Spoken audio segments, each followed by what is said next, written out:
Love Story.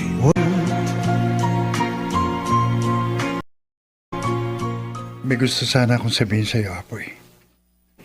Nais kong malaman mo. Sige, Wendell. Sabihin mo na. Ano ba yon? I think I'm in love again. Mahal ko na siya. Sino siya? Ikaw, Apoy. Ikaw ang aking mahal. Ano? Oh? Bakit ka natawa? Anong magagawa ko kung natatawa ako? Ano bang nakatatawa sa sinabi ko?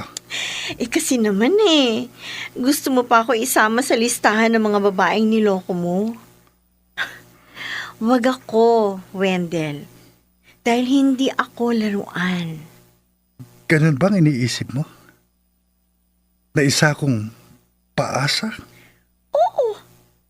Babaero ka kasi. Libasa isa kang seaman. Seaman luloko. Paano mo nasabi yan? At nagtanong ka pa. Ang dami na kayang babaeng niloko mo. Si Aida, si Lorna, si Fe, si Delilah, si Diana, at ang pinakahuli, si Carol. Hindi ko niloko si Carol. Alam mo yan. Ako nga ang iniwan niya eh.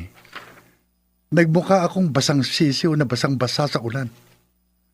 Sa katunayan, hindi pa rin ako nakaka-move on hanggang ngayon. Yun na nga Hindi ka pa nakaka-move on. Kaya lalabas lang akong panakip butas. Hindi mangyayari yun, Opre. Dahil ikaw na. Ikaw ang Miss Universe ng buhay ko. Sinungaling. Mambobola. Hindi uubra sa akin yung buladas mo. Ibahin mo ko. Tama ka. Dahil iba ka sa lahat na aking nakilala. You're one in a million. So give me a chance. Be my lady. At hindi mo yung pagsisisihan. Sabi ko naman sa iyo Huwag ako ang pagtripan mo. Please, Aubrey. Believe in me. Mahal kita. At sana, mahalin mo rin ako. Ewan ko sa'yo, Wendell. Maghanap ka na lang ng ibang maniniwala sa sinungaling mong puso. Nagbago na ako. Paniwalaan mo. Matino na ako. Oo, marahil nga'y matino ka na. Kasing tino ng banal na aso at santong kabayo. Sabi ko naman sa'yo, minamahal kita, Aubrey. Only you. Ikaw lamang. At wala nang iba.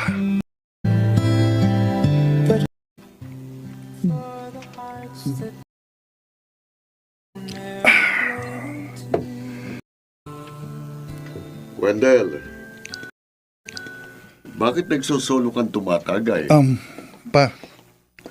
Sige, samahan niyo ako. Jamming tayo. Kung sa bagay, talagang masarap ang malamig na beer. Sige, pagbukas mo ako ng isa. Oh, Ano bang plano mo? Hindi ka na ba uli sasakay ng barko? hindi na po siguro. Mahigit 10 taon na po akong seaman. At meron na akong pondo para magtayo ng isang maliit na negosyo. Mabuti naman kung ganun. Siya nga pala, wala ka pa bang balak mag-asawa? 35 ka na. Wendell, tama ng laro. Stop playing the games of magic. Matanda ka na. Akala mo siguro, forever young ka. Pagod na nga ako pa. Para akong ibong ligaw na hindi matagpuan ang aking pugat. Daig ko pa ang taong grasa na paikot-ikot sa the long and winding road. Maging seryoso ka na kasi. It's now or never. Tigilan mo na ang pagiging mapaglaro. Matino na po ako, Papa. Nalagpasan ko na po yung stage na gusto kong bumait pero di ko magawa. At yun ay dahil kay Carol. Minahal ko siya pero binaliwala niya ako. Marahil siya ang karma ko. ipagpatuloy mo na lang ang pagiging matino mo. And maybe someday, somewhere down the road, matatagpuan mo rin ang forever mo. Basta't maghintay ka lamang.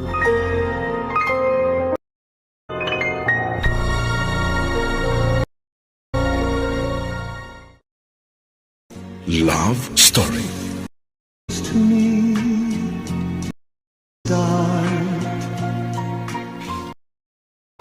Kung alam mo lang, Wendell, noon pa man minahal na kita. Pero kung sino-sinong babaeng pinatulan mo, pagkatapos, sasabihin mo ngayong ako na ang mahal mo. Aaminin ko, kinikilig ako ng mga sandaling yun. Yun ang pinakahihintay kong one moment in time. And how I wish that you're not a great pretender. Kanina pa kita napapansing tulala sa isang tabi. At hindi mapakali. Malayo ang tingin, wala naman tinatanaw. Hey, ano ba nangyayari sa iyo? Okay lang ako, Mami. Huwag po ninyo ako alalahanin. Mukha ka kasing natutureti eh. Ano ba iniisip mo ha? Or should I say, sino bang iniisip mo? Wala po. Oh, come on, huwag ka na magkaila. Si Wendell ba? Ba't hindi ka makasagot? Kasi po, binubola niya ako eh. Na-in-love na raw po siya sa akin. Naniwala ka naman. Siyempre, hindi po. Kilala niyo naman siya eh. Para siyang paru-parong bukid na maraming dinadapo ang bulaklak. Isa lang ang masasabi ko. Malaki ka na at may sapat ng pag-iisip. Kaya mag-iingat ka. Huwag kang magpapadala sa iyong marupok na damdamin.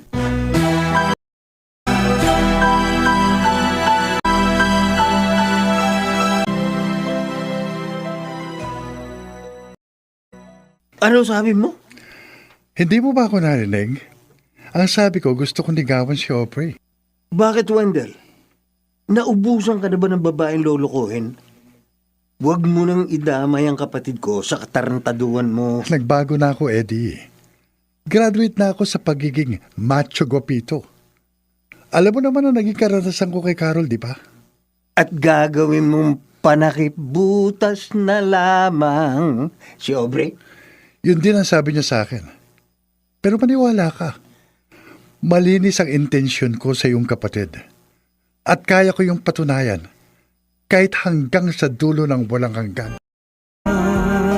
Sa dulo na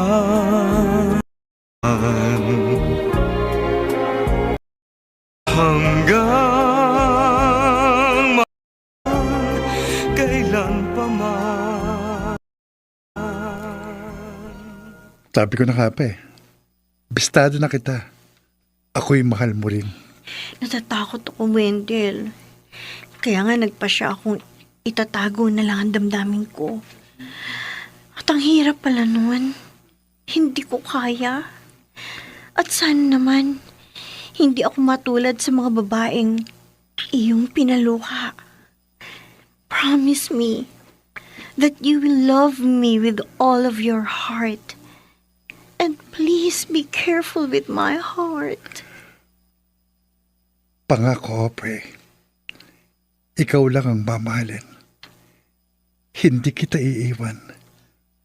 My love will see you through. Sinabi mo yan, ha? Aasahan ko yan. Ikaw ang lahat sa akin. You're my everything. Nang iwan ako ni Carol, biglang dumilim ang aking paligid. Pero ngayong narito ka, nagliwanag ang aking mundo. You are the sunshine of my life. Ako rin, Wendell. You are my sunshine. At ang pakiramdam ko ngayon, akong nakatuntong sa alapaap. I'm on top of the world. Somewhere over the rainbow. Ganon din ako. It feels like heaven. Basta't kasama kita. Ang pakiramdam ko, ako si Superman. I believe I can fly. I believe I can touch the sky. Sige, Wendell. Ilipad mo ko. Fly me to the moon.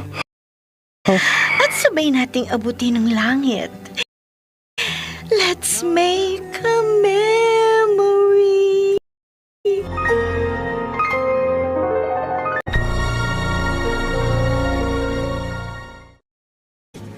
Love Story.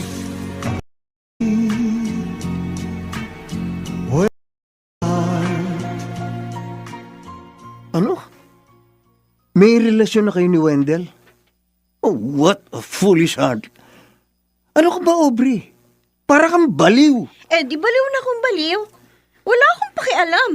No matter what you say. Syota ng bayan ang iyong pinatulan. Hindi ka ba nahihiya? At bakit ako mahihiya? Kasalanan ko ba kung si Wendell ang aking minahal? Alam mo naman manlulokong lalaking yun. Ano ka ba naman, Kuya Eddie? Kaibigan mo si Wendell. Dapat nga sinusuportahan mo pa siya eh. That's what friends are for.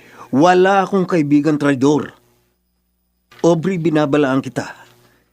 May kamandag ang halik ni Judas. Kaya mag-iingat ka.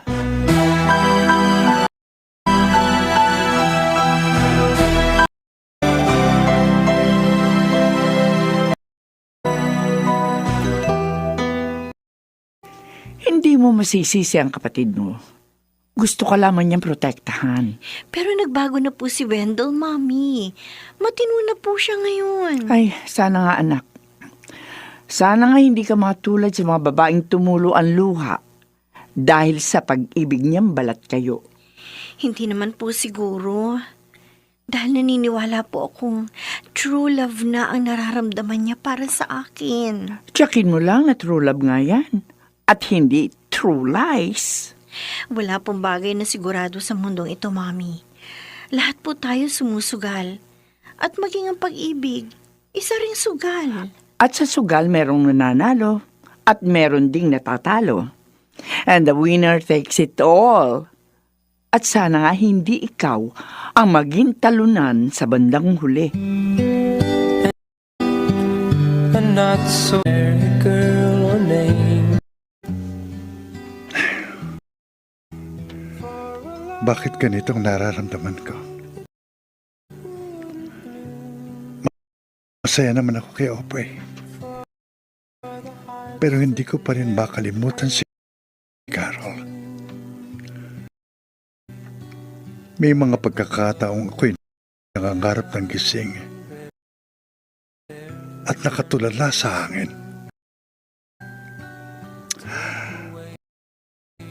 Oh, Carol. You're always on my mind.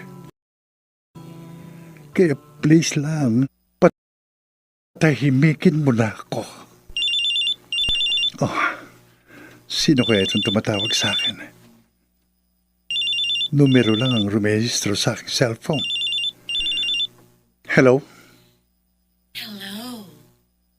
Is it me you're looking for? Carol? Mabuti naman at nakilala mo pa ako. Kumusta ka, aking mahal? Are you lonesome tonight? Bakit ka tumawag? Anong kailangan mo? Ikaw, Wendell. Kailangan kita. Help me make it through tonight. Kung alam mo lang, miss na miss kita. How about you?